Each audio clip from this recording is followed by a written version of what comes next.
Lalu surat Al-Kautsar ini 3 ayat. Ya. Kalau bismillahnya tidak dihitung, ya, tapi bismillah itu tetap bagian dari Al-Quran. Ya. Bagian dari Al-Quran, karena ada dalam Al-Quran. Ya. Ini tidak saya panjangkan, walaupun nanti mungkin saya singgung lagi. Ya.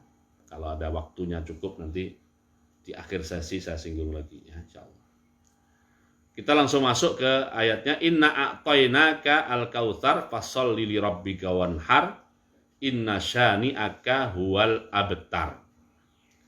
Secara garis besar, secara ijmali, garis besar, menurut Imam, saya mengklasifikasi berdasarkan pendapat Imam Fakhruddin Ar-Razi rahimahullah.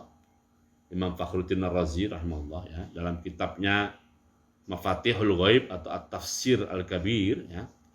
Secara ijmali atau secara garis besar, surat Al-Kautsar ini berisi 4 poin secara garis besar. Ya. Poin pertama menjelaskan bahwa pemberian Allah SWT kepada Nabi Muhammad SAW, pemberian Allah SWT kepada Nabi Muhammad SAW itu adalah pemberian yang Al-Kautsar. Pemberian yang Al-Kautsar. Gitu ya. Itu poin pertama. Poin kedua, ya, di surat ini ada perintah Allah SWT. Ada perintah Allah SWT. Perintahnya, ya, secara eksplisit ada 2, tapi implisitnya 1, berarti 3. Ya. Ada perintah Allah SWT secara eksplisit 2 dan implisitnya 1, berarti 3, kan? Perintah eksplisit yang pertama adalah fasholli. Fasholli. Lakukanlah sholat. Perintah pertama, sholli, perintah Allah kepada Nabi Muhammad SAW untuk melakukan sholat. Dan perintah kedua adalah wanhar. Wanhar.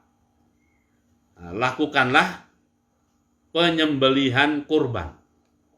Penyembelihan kurban. Nanti maknanya kita bahas lagi. Ini baru kandungan globalnya dulu, ya. Kandungan globalnya dulu. Jadi perintah pertama adalah perintah sholli untuk sholat. Perintah kedua adalah wanhar, perintah untuk berkorban. Perintah untuk berkorban. Ya. Itu 2 perintah yang eksplisit. Eksplisit itu kelihatan, tampak nyata gitu ya. Sholli dan wanhar. Lalu yang implisit, ya, perlu perenungan sedikit. Makanya saya istilahkan implisit adalah perintah yang kita pahami dari sholli li rabbika dan wanhar li rabbika. Sholli li rabbika dan juga apa? Wanhar li rabbika. Sholli li rabbika dan wanhar li rabbika. Sholli li rabbika, sholatlah tulus ikhlas untuk Tuhanmu. Tulus ikhlas untuk Tuhanmu. Dan juga wanhar, maksudnya wanhar li rabbika juga. Lakukanlah kurban juga dengan tulus ikhlas untuk Tuhanmu. Tulus ikhlas untuk Tuhanmu, ya. Nah, ini perintah yang implisitnya, yaitu perintah untuk ikhlas. Perintah untuk ikhlas, atau saya bahasakan tadi, perintah untuk tulus ikhlas. Saya pernah membahas perbedaan antara tulus dengan ikhlas, ya. Nah, waktu hadis arba'in, hadis ad-dinun nasihah, ad-dinun nasihah. Nanti kita ulang lagi insyaallah, ya. Itu hal hal kedua. Jadi poin pertama adalah bahwa pemberian Allah SWT kepada Nabi Muhammad adalah pemberian Al-Kautsar. Poin kedua adalah ada perintah Allah. Perintahnya 3, eksplisitnya 2, implisitnya 1. Eksplisitnya adalah sholli 1 atau A, B-nya adalah wanhar, dan implisitnya adalah sholli li rabbika, C, ya, sholli li rabbika dan juga wanhar li rabbika. Wanhar li rabbika. Lalu poin berikutnya terkandung secara ijmali, di surat Al-Kautsar ini adalah inna syani'aka huwal abtar. Inna syani'aka huwal abtar. Ini adalah busyra, ya, adalah busyra. Nah, busyra, berita gembira. Allah SWT kepada Nabi Muhammad sallallahu alaihi wasallam, ya. Di balik busra bagi Nabi Muhammad sekaligus juga ancaman bagi yang memusuhi Nabi Muhammad sallallahu alaihi wasallam. Busronya untuk Nabi Muhammad sallallahu alaihi wasallam apa? Busronya adalah bahwa Nabi Muhammad walaupun digelari orang-orang musyrikin dengan gelar abtar, tetapi beliau itu tidak abtar. Beliau tidak abtar, ya. Tidak terputus, baik abtar secara ideologis ataupun abtar secara biologis. Beliau tidak akan abtar secara biologis dan juga tidak akan abtar secara ideologis. Nah, ini kita dalamin sedikit sekarang, ya. Beliau tidak akan abtar secara ideologis. Kenapa? Karena di mana-mana nama beliau disebut. Sampai akhirat nanti bahkan masih disebut, ya. Nah, itu adalah gambaran bahwa beliau tidak akan abtar secara ideologis, ya, secara ideologis. Dan beliau juga tidak abtar secara biologis. Kenapa? Karena sampai hari kiamat nanti jalur keturunan beliau itu masih ada. Jalur keturunan beliau itu masih ada dan beliau mendapatkan kekhususan dari Allah SWT. Walaupun yang punya jalur keturunan beliau itu adalah putri, yaitu Fatimah Az-Zahra radhiyallahu anha, tetapi khusus untuk beliau, nasab beliau itu dari Fatimah atau dari Al-Hasan dan juga dari Al-Husain, langsung mereka adalah bin Fatimah. Al-Hasan bin Fatimah, Al-Husain juga bin Fatimah binti Rasulullah sallallahu alaihi wasallam. Jadi secara biologis tidak putus. Tidak putus walaupun beliau tidak punya putra yang sampai mempunyai keturunan, ya. Itulah jalur biologis beliau sallallahu alaihi wasallam, ya. Oke, jadi sekaligus juga mengandung ancaman bagi mereka-mereka yang memusuhi atau membenci Nabi Muhammad sallallahu alaihi wasallam. Membenci Nabi Muhammad sallallahu alaihi wasallam. Ya, nanti cakupan bencinya itu seluas apa? Kalau ada waktunya kita bahas lagi, ya. Sekarang saya baru menjelaskan kandungan global dari surat Al-Kautsar, ya. Jadi pemberian Allah sangat Al-Kautsar, kemudian ada perintah, kemudian ada busyra, yaitu inna syani'aka huwal abtar, mengandung busyra kepada Muhammad dan ancaman pada musuh-musuh Nabi Muhammad SAW. Oke, sebelum kita lanjut makna satu persatu dari poin-poin ini atau kajian lebih mendalam satu persatu ini, ya, saya akan mengajak Bapak Ibu untuk tadabbur dulu, ya. Sebelum masuk ke tafsir, ini ada bahan tadabbur menarik, ya, bahan tadabbur menarik, yaitu tentang konstruksi surat, ya, Al-Kautsar, konstruksi, ya. Mungkin bahasa yang enak apa ya selain konstruksi, ya. Jadi desain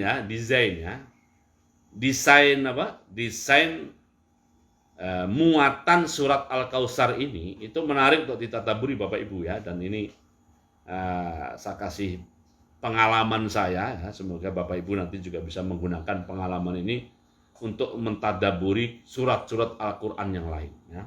Surat-surat Al-Quran yang lain. Jadi desain surat Al-Kautsar ini, perhatikan, ya. Ayat satunya itu semacam background atau realitas yang terjadi dan dialami oleh Nabi Muhammad sallallahu alaihi wasallam, ya. Inna a'tainakal kautsar. Jadi realitanya, wakilnya, kenyataan yang terjadi pada diri Nabi Muhammad adalah kenyataan Allah SWT telah memberikan Al-Kautsar kepada beliau. Telah memberikan Al-Kautsar kepada beliau sallallahu alaihi wasallam. Nah, atas realitas ini, atas fakta ini, atas wakil ini, ada konsekuensi yang mesti dilakukan oleh Nabi Muhammad SAW. Ada konsekuensi yang mesti dilakukan oleh Nabi Muhammad SAW. Apa konsekuensinya? Konsekuensi atas realita inna a'tainakal kautsar adalah fasholli li rabbika wanhar. Fasholli li rabbika wanhar. Gitu ya. Nah, saya ingin menggarisbawahi itu, Pak. Bapak Ibu dan juga pemirsa. Fakta inna a'tainakal kautsar, lalu ada konsekuensi yang mesti kalau boleh diistilahkan, kalau tidak kasar nih, yang mesti dibayar atau dilakukan oleh Nabi Muhammad SAW atas realitas atau wakil itu, yaitu apa? Fasholli li rabbika wanhar. Ya, fasholli li rabbika wanhar. Nah, konstruksi ini juga terjadi di beberapa surat Al-Quran yang lain. Ya. Walaupun tidak seluruhnya, karena Al-Quran itu mutasyabiha. Salah satu makna mutasyabihan itu bagian yang satu mirip dengan bagian yang lain.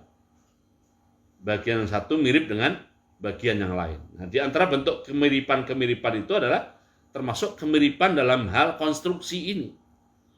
Dalam hal konstruksi ini, ya. Itu ya. Umpamanya Bapak Ibu silakan buka surat Ad-Duha. Bapak Ibu silakan buka apa? Surat Ad-Duha. Saya tidak akan menjelaskan tafsir Ad-Duha, tapi hanya mengajarkan pengalaman saya tentang bagaimana menangkap konstruksi suatu surat, ya. Konstruksi satu surat, ya. Allah berfirman, A'udzubillahi minasyaitonir rajim, bismillahirrahmanirrahim, wad-duha wal laili idza saja ma wadda'aka rabbuka wa ma qala walal akhiratu khairun laka minal ula wala sawfa yu'tika rabbuka fatardha. Ya. Alam yajidka yatiman fa'awa wa wajadaka dhalan fahada wa wajadaka ailan fa'aghna. Jadi Ad-Duha ayat 1 sampai ayat 8. Ad-Duha ayat 1 sampai ayat 8 itu Allah SWT mengangkat tentang realitas yang terjadi pada diri Nabi Muhammad SAW.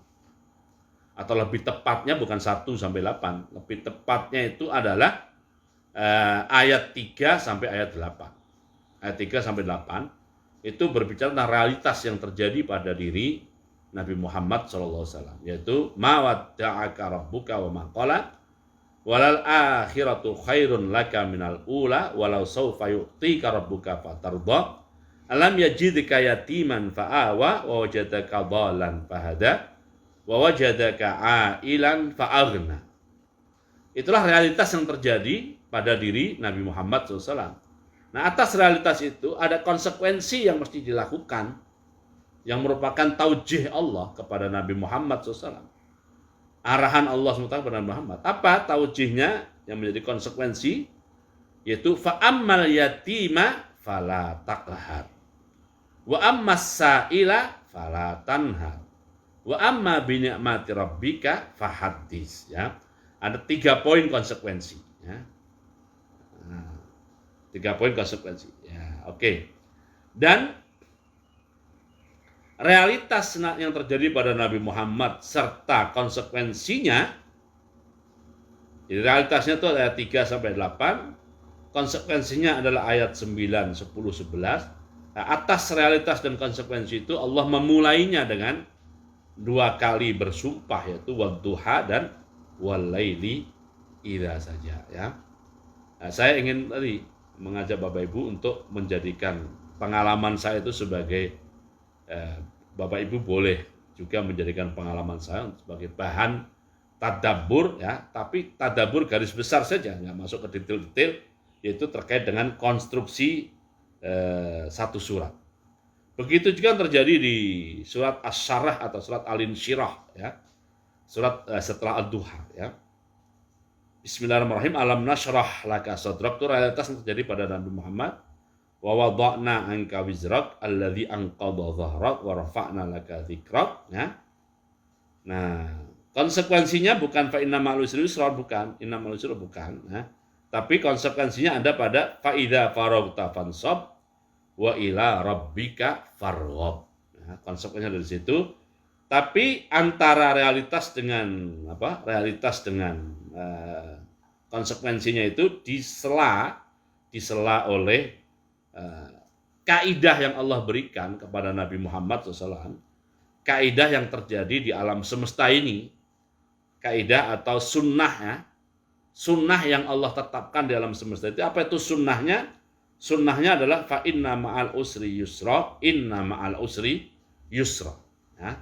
Fa inna ma'al usri yusra, inna ma'al usri yusra. Itu sunnah yang Allah tetapkan di dunia ini, di alam semesta semuanya, berlaku termasuk juga untuk para manusia ini, yaitu sunnatullah yang berbunyi inna ma'al usri yusra, inna ma'al usri yusra, yang disimpulkan oleh Umar bin Khattab dengan kesimpulan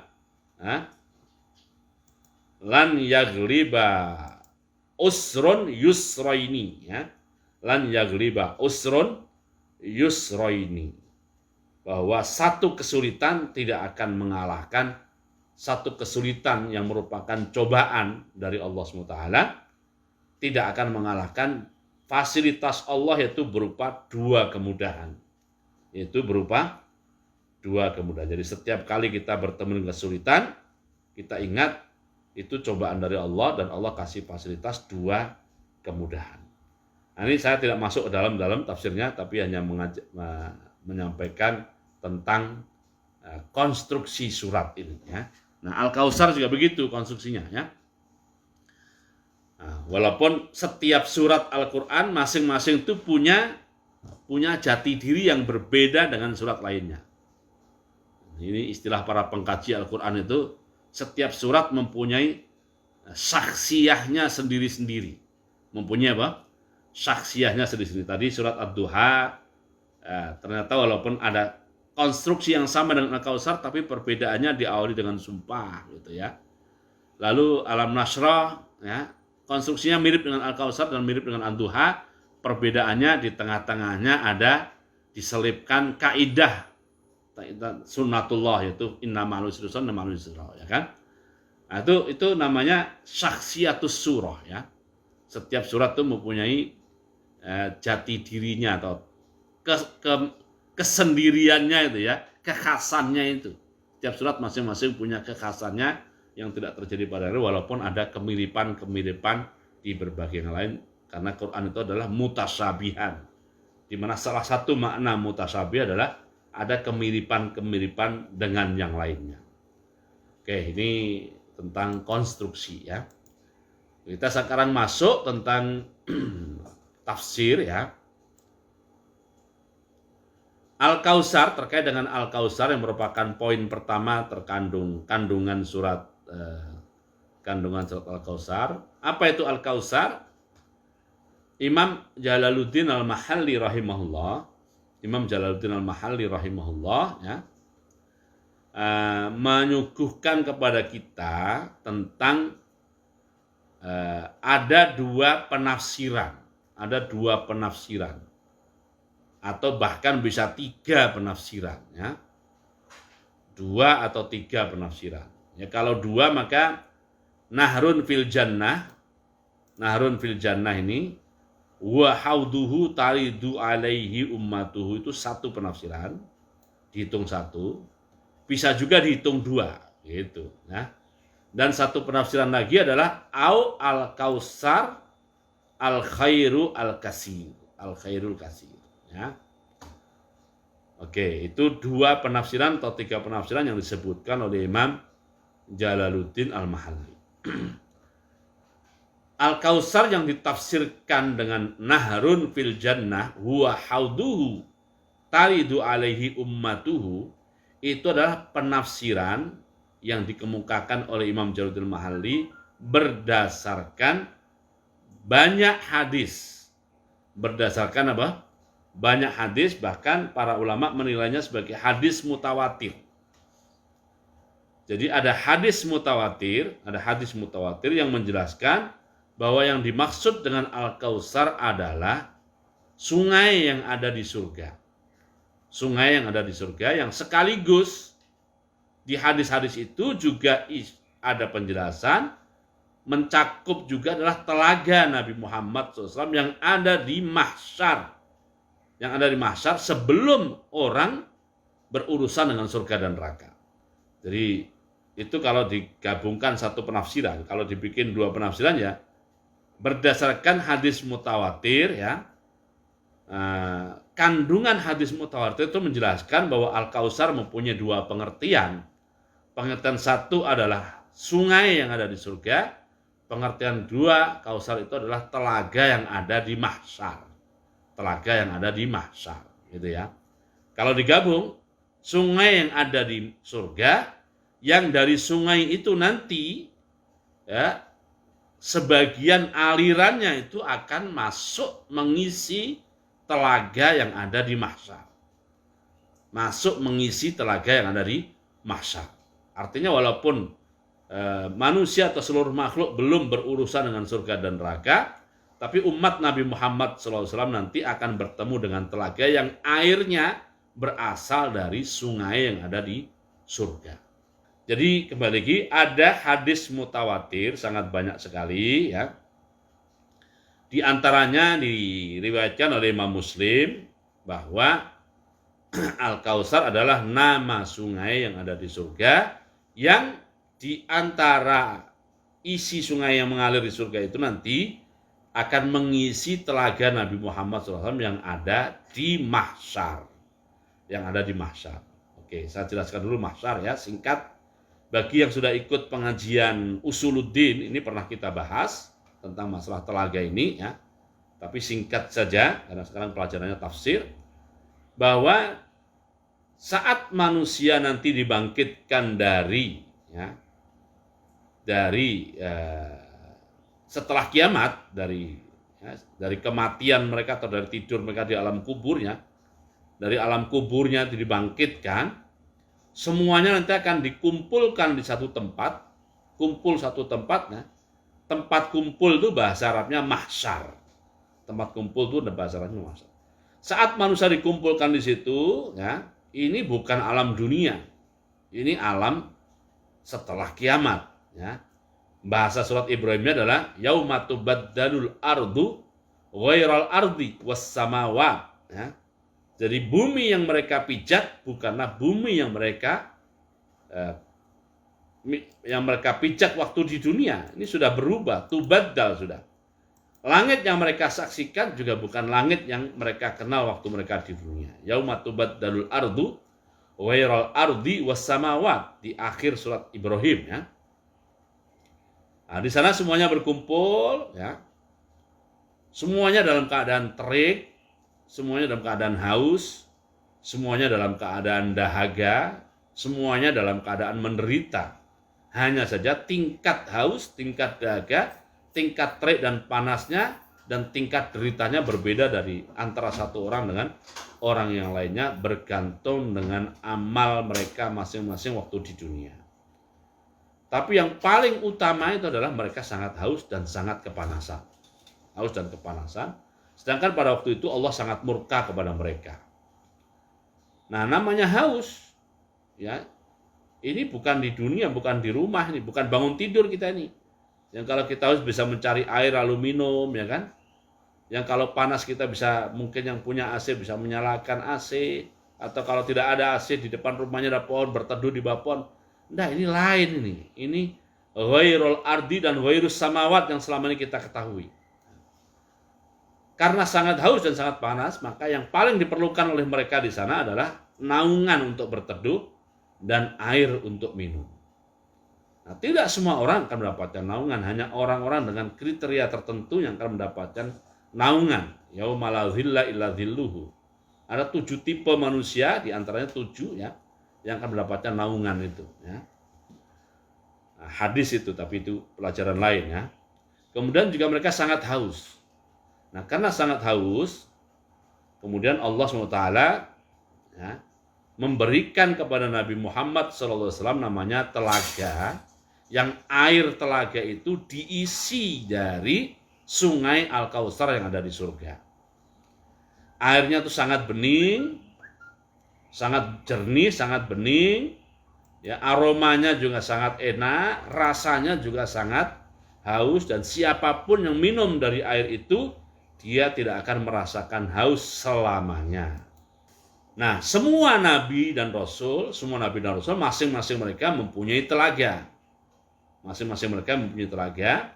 Bedanya telaga Nabi Muhammad SAW itu yang paling besar, yang datang juga paling banyak, terus kualitas airnya paling bagus baik dari sisi aroma, dari sisi warna ataupun dari sisi rasa, dan dari sisi memberikan kenikmatan kepada para peminumnya.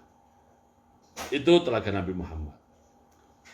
Sebagian sahabat Nabi dulu meminta gambaran, itu seluas apa kira-kira, gambarannya saja. Gambarannya saja ya. Beliau mengatakan luasnya itu ya dari gampangnya saja dari ya Arafah, dari Mekah lah gampangnya, atau dari Madinah sampai ke Aden Yaman. Itu panjangnya, lebarnya seluas itu juga ya. Atau gampangnya saja hampir seluruh semenanjung Arabia itulah. Hampir seluruh semenanjung Arabia itu seluruh padang pasir ya di sana itu berubah menjadi telaga ya. Itu hanya gambaran ya. Itulah tafsir pertama yang disebutkan oleh Imam Mahalli berdasarkan hadis mutawatir. Pendapat kedua yang disebut oleh Imam Mahalli adalah Al-Kautsar dikaji secara bahasa. Secara bahasa Al-Kautsar itu artinya adalah al-khairu al-katsir. Al-khairu al-katsir. Kebaikan yang sangat banyak. Sangat banyak. Nah, mencakup kenabian, mencakup Quran, mencakup syafaat, termasuk mencakup telaga, termasuk mencakup sungai gitu ya. Mencakup sungai. Nah, berarti kajian secara kebahasaan ini pengertian Al-Kautsar lebih luas ya. Lebih luas daripada pengertian yang disampaikan oleh hadis mutawatir tadi. Karena apa yang disampaikan hadis mutawatir tercakup dalam pengertian yang luas. Dalam pengertian yang luas ya. Nah, berarti ini memberi pengajaran lain tentang tafsir Imam Mahalli pada kita, bahwa kadang-kadang dua penafsiran itu disebutkan tidak dengan maksud dua penafsiran yang kontradiksi, tapi dua penafsiran disebutkan dalam konteks saling melengkapi. Saling apa? Melengkapi, bukan kontradiksi tapi saling melengkapi. Jadi kajian kebahasaan tidak bertentangan dengan atau dengan bahasa lain, tafsir kebahasaan tidak bertentangan dengan tafsir yang didasarkan pada riwayat. Pada riwayat. Karena kebahasaan maknanya luas, al-khairul katsir, riwayat mengartikannya sebagai sungai yang ada di Kautsar atau telaga Kautsar atau telaga Kautsar. Tapi begini juga Bapak Ibu yang dimaksud Allah, jangan berarti kalau begitu kita kalau menafsirkan Quran murni pakai kebahasaan saja. Toh ternyata kebahasaan bisa lebih luas daripada tafsir riwayat. Nah, enggak begitu ya. Kalau kita hanya bermodalkan tafsir bahasa saja, walaupun kita bisa memaknai sebagai Al-Kautsar itu adalah al-khairu al-katsir, kebaikan sangat banyak, tetapi seandainya tidak ada riwayat huwa nahrun fil jannah wa haudu taridu alai ummatu, seandainya tidak ada riwayat itu, al-khairul katsir yang kita pahami dari bahasa itu tidak akan menarik kita untuk membawa penafsiran Al-Kautsar kepada nahrun fil jannah dan juga haudun fil mahsyar. Ya. Jadi justru letak strategisnya tafsir riwayat itu adalah dia menjangkau sesuatu yang tidak terjangkau oleh tafsir kebahasaan murni.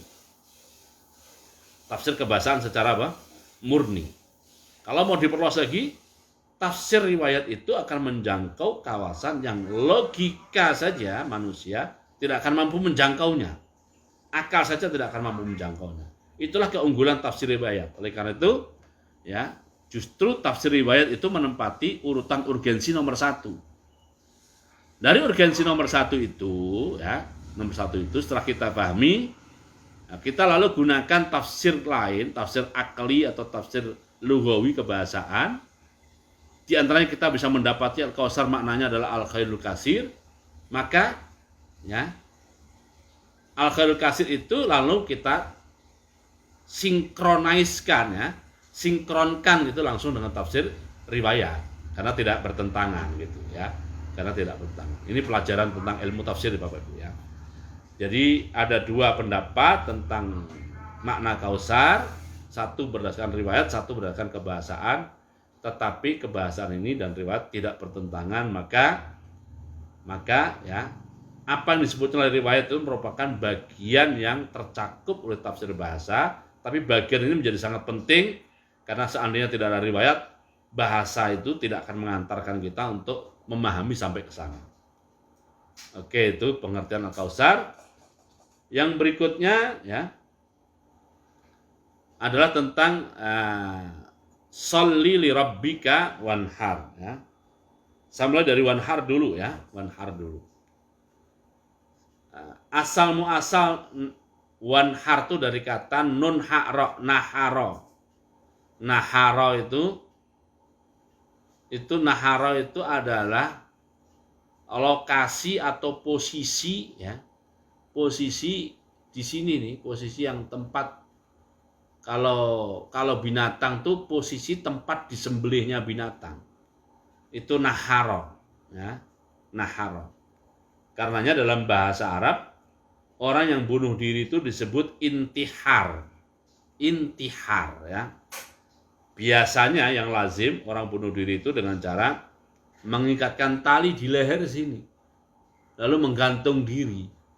Nah, itu kan yang tercekik di posisi namanya posisi naharo. Itu asal muasal makna naharo ya.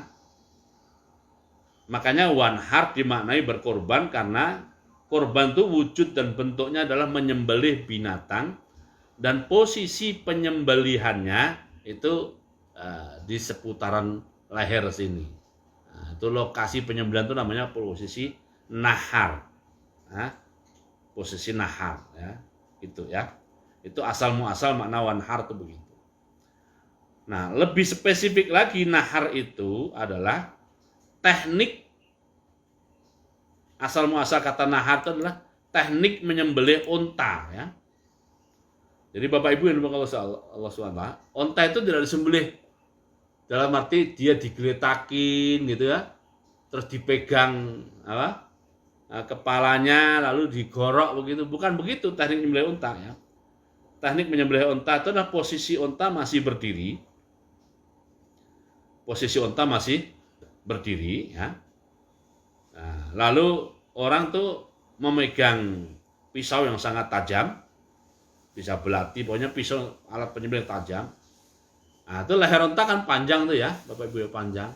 Di posisi yang agak dekat sini dengan dada, jadi kalau dihitung dari bawah, awal mula leher, di awal mula leher itu dirobek pakai pisau ya. Jadi bukan digorok ya, tapi dirobek.